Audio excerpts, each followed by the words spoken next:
Register হোক, এটা কখনো আমরা চাই না।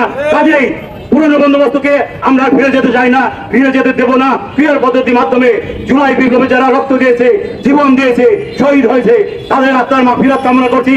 তাদেরকে তাদের রক্তের বদলা হিসেবে আমরা দেশে গণমানুষের যে আকাঙ্ক্ষা সুখে শান্তিতে বসবাস করার জন্য, একটি শান্তিপ্রিয় সমাজ গঠন করার জন্য, একটি কল্যাণ রাষ্ট্র গঠন করার জন্য পিয়ার পদ্ধতিতে নির্বাচন করে ছাড়বে ইনশাআল্লাহ।